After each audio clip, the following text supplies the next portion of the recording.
back in the Bossman show live here. Coach Tony Pujol, friend of the show. Those Alabama Lions out of the A-Sun just beat Kansas State this past weekend. Coach, good talk as always, buddy. How you been, man? Oh, man, great to be on here with you. Obviously, always great hearing from you, and just excited about this year, man. I know we got to be thankful for a lot of things, and with all the adversity that that life has not only hit us but all our student athletes. Just fortunate and grateful that we have some type of assembly of a season. So just thankful, man, and again thankful obviously to be here with you. Now, Coach, let's go back to March, man. Your season's already over when COVID hit, which is my birthday, March 11th, when everything kind of got shut down. So how was it for your guys going home, not coming back to campus at all, and having to be away from your guys and kind of keep them sane when you can't touch them every day?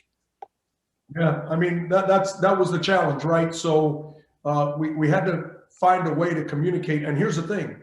There's no guidebook on this one. Oh, yeah. There was no, we can go back to, this happened 10 years ago and this is what people did. Like, man, everybody's writing their own chapters and their own stories and their own books on this one. So what we try to do is we try to kind of get ahead of the curve and try to communicate with our guys on a regular. Now, one thing that we do in this program is our staff does a really good job of staying connected with our student athletes, with our players. I try to do a good job of staying connected. So, but we would also connect everybody together. So obviously, man, I'm sure if nobody had stock in Zoom back in February, they should have been, because we'll be rich, Coach, if we bought some. Oh, ain't no doubt about it. So, to me, I think we've utilized Zoom a lot with our players, with our staff. We did a lot of staff meetings, obviously. But let me tell you, we were fortunate. We had the guys back on campus in June. Our university made a commitment to, and to kind of, since again, there was no guidebook on this, we kind of started creating our own guidebook. Since, we could bring the guys back in June, we started to create the guidebook on testing, on social distancing, the things that we talked to them about, washing their hands, disinfecting their area, no large crowds. So since we had them here in the summer, we worked them out. Like, at the beginning, it was two to a group.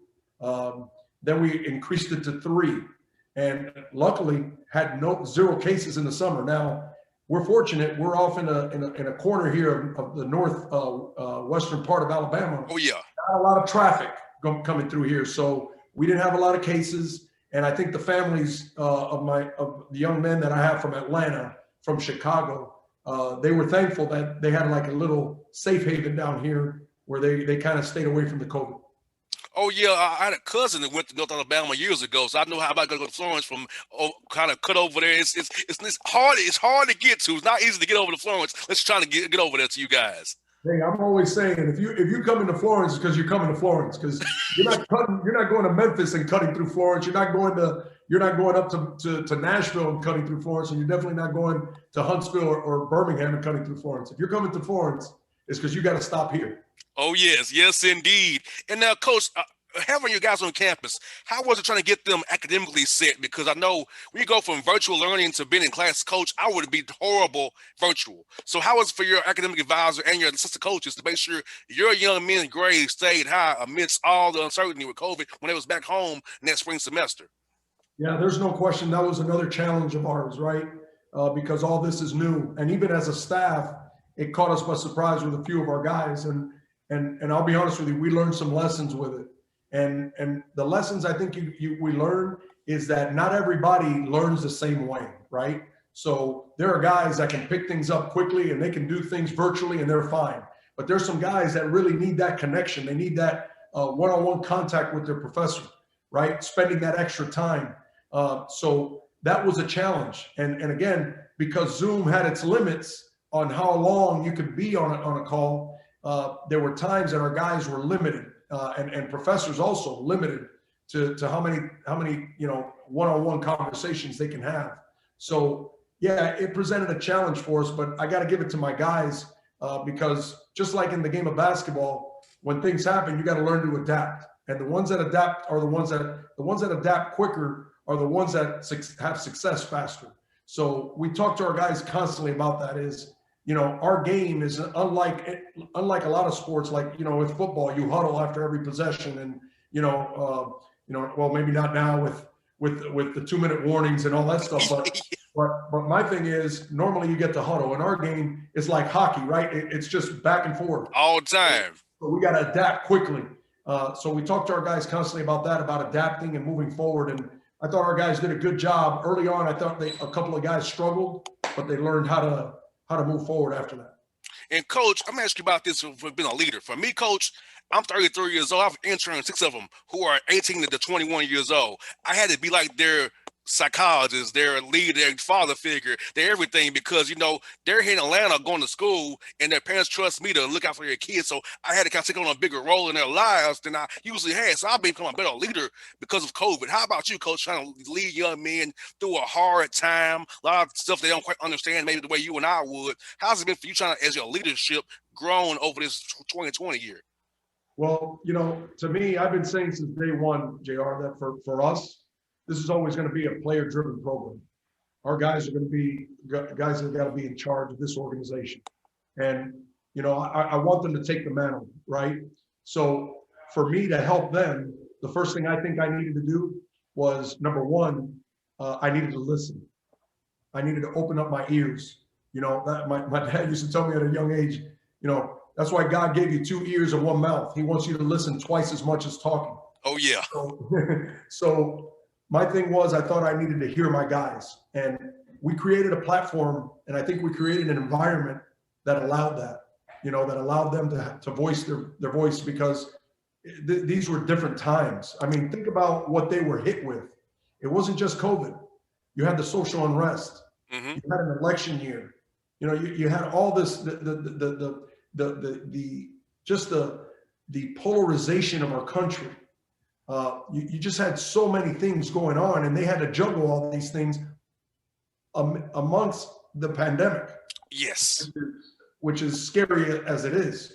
And they're seeing people, not even people inside their circle being affected, but they're hearing constantly through social media, through the news of the death toll. And obviously for us, we feel for all those families that have gone through all that stuff. So I can imagine an 18-year-old trying to process all that. Oh, yeah. So I think what we needed to do was just open up a platform where they can speak their mind.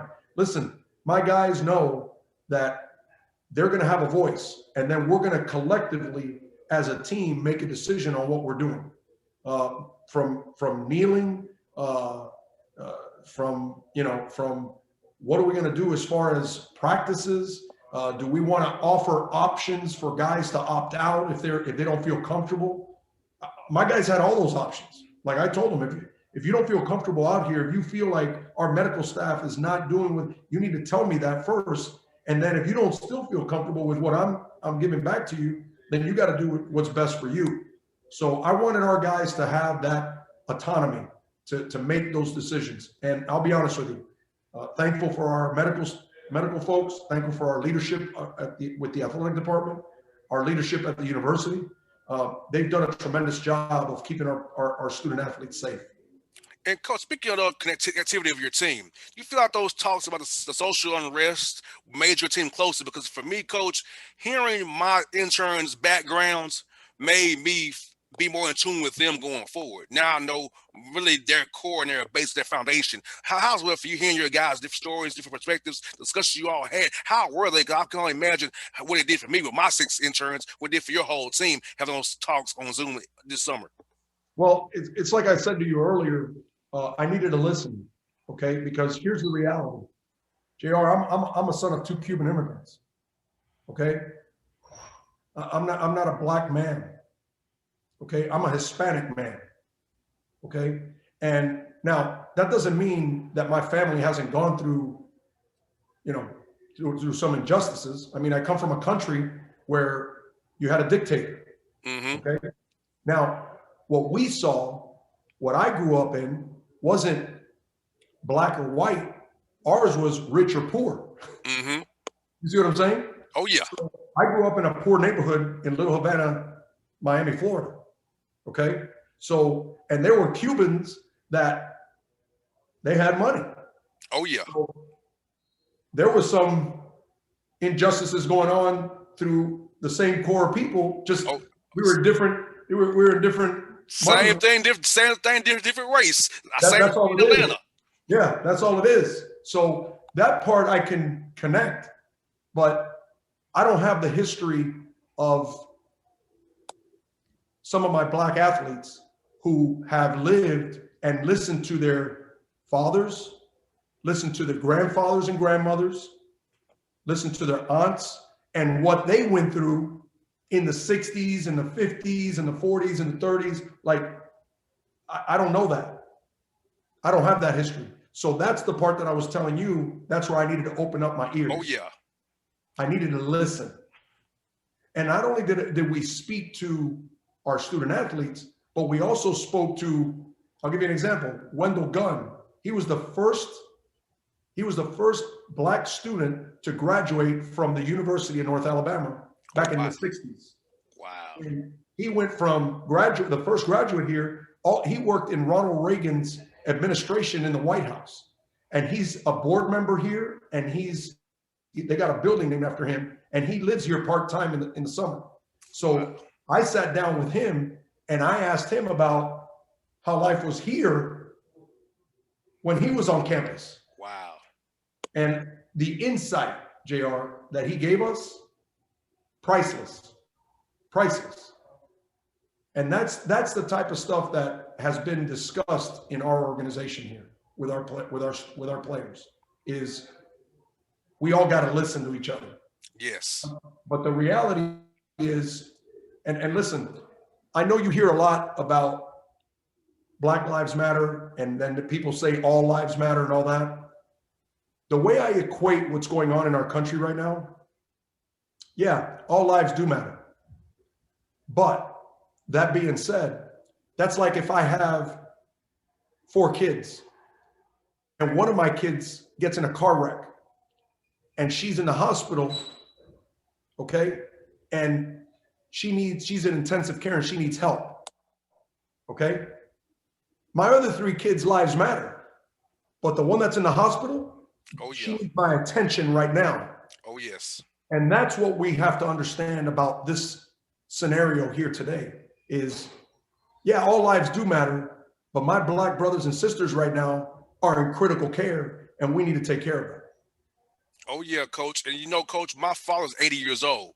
So, and my mom's 70. So they grew up here in Atlanta when Dr. King was around. So I have firsthand stories of how it was here during that time. And for me, I feel like, Coach, I have a duty now to do more than I have been doing because of what my parents have this year has spent a lot of time telling me about how it was here when they were younger. And so I grew up like you did, Coach, in Vine City, right in the shadow of the Georgia Dome.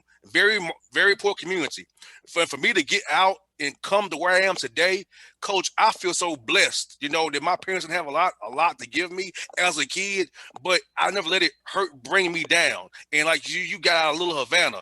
I feel like we're 2 examples of how you can overcome a bad circumstance, and also can use our platforms and our success to help others and listen and grow a lot of people's minds who listen to us more they would somebody else, and bring people's hearts to say, hey, okay, maybe it is really a problem we need to address. And that's not just hearsay or something that they're saying. Well, I'll tell you this. When you just shared with me your story about your parents, it brought chills to me, because to know that they were around with a man like Martin Luther King when he was around, and the change that he made, because to me, guys like, so to me, a person like Martin Luther King, Muhammad Ali, Mother Teresa, these are people that put dents in the universe, man. They really have made changes that impacted a lot of people's lives. Like, I love the fact that your life has been impacted because of that. And to me, we have to understand we're resting on the shoulders. We're right now standing on the shoulders of those people that are carrying this weight, that have given of themselves to better our situation. So, you know, when you talk about your parents, to me, your parents gave you you had a front row seat on how to move forward, on how Yes. to overcome resistance. Like you had a front row seat, like I had a front row seat, right? Mm-hmm. Adversity is going to hit you, man. But you Oh, saw you saw firsthand the people that loved you the most, how to overcome those resistance and that adversity. So believe me, you're right. You should be blessed and feel blessed that you had people maybe couldn't give you all the monetary stuff you wanted. Just like my parents, they did the best they could, but they left you a drive that has propelled you where you are right now. And that's kudos to you and your family, man.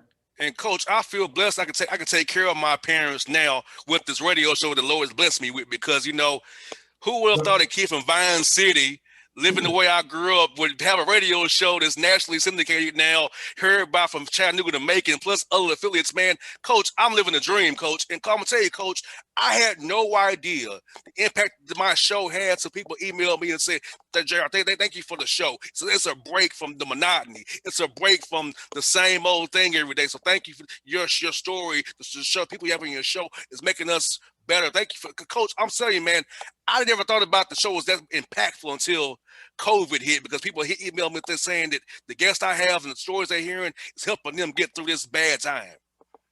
And no doubt. And let me tell you, that's what we're here for. I think in this world, man. I think that's the way we gotta just understand that we're just a small part of a bigger picture. And if we just do our part, man, like I tell guys all the time, like my guys, I talk to them about changing the world, right? Well, how do you do that? Like, how do you go out and just change the world?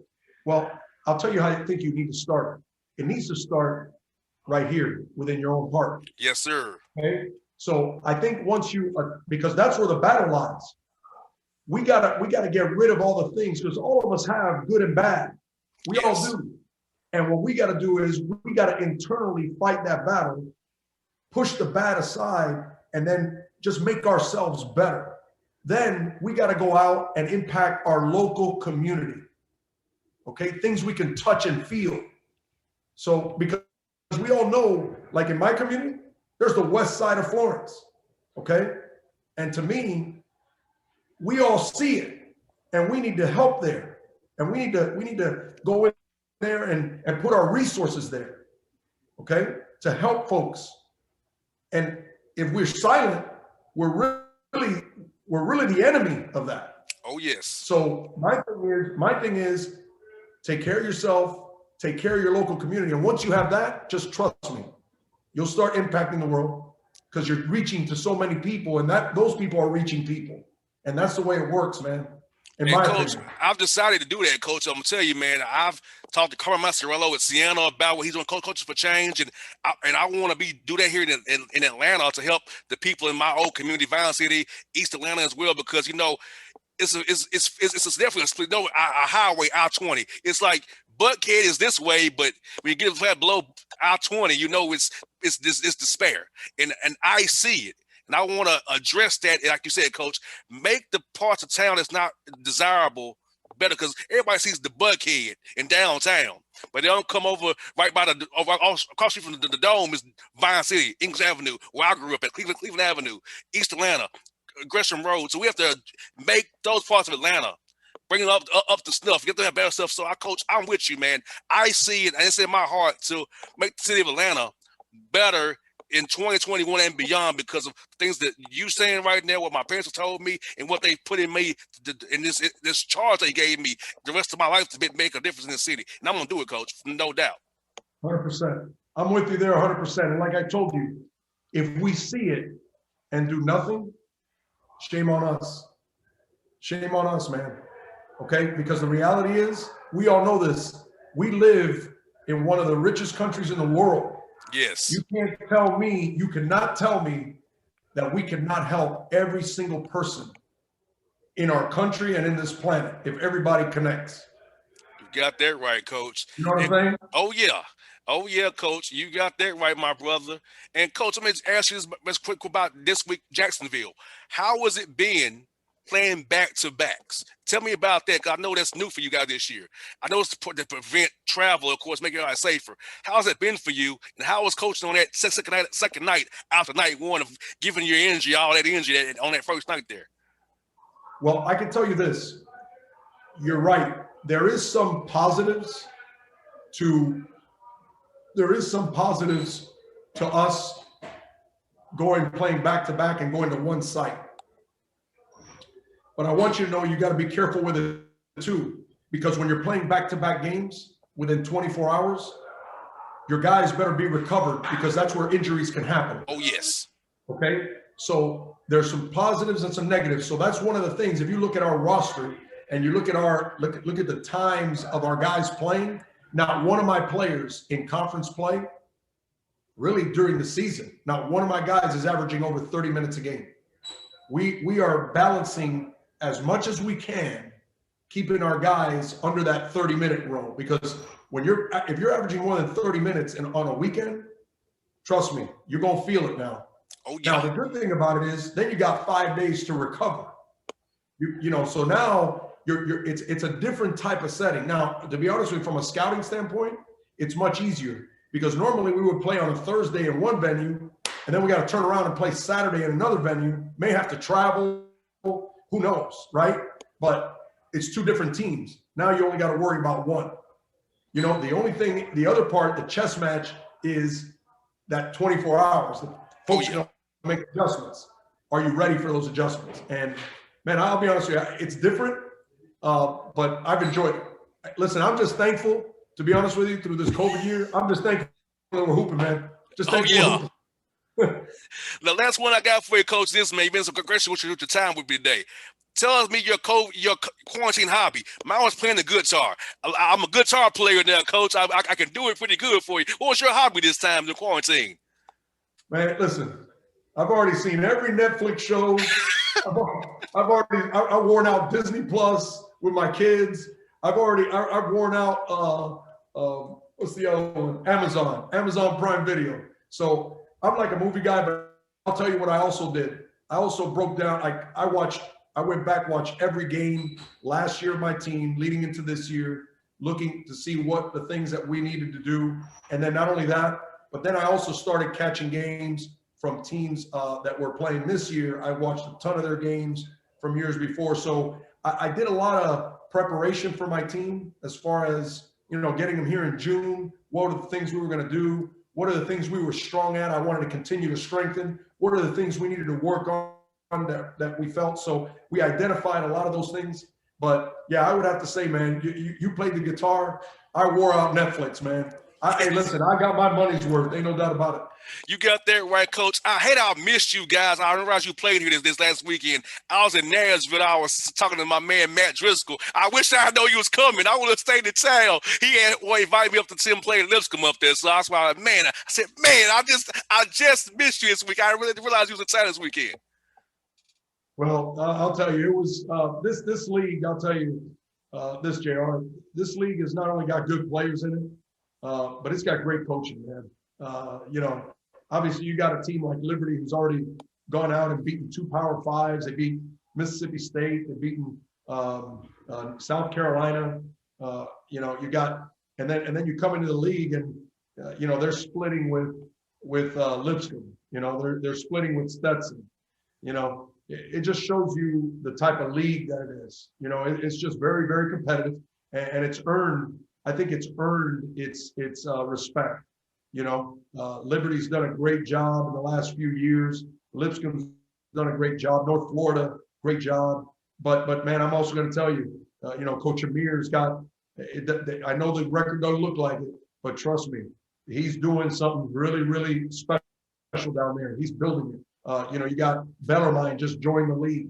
They're bringing a different style. They're bringing some players. You got Florida Gulf Coast, obviously one of the powers of this league. So I mean, up and down Jacksonville, we can go on and on, man. Every team is just you got to bring it every weekend, because if you don't, they'll make you look bad.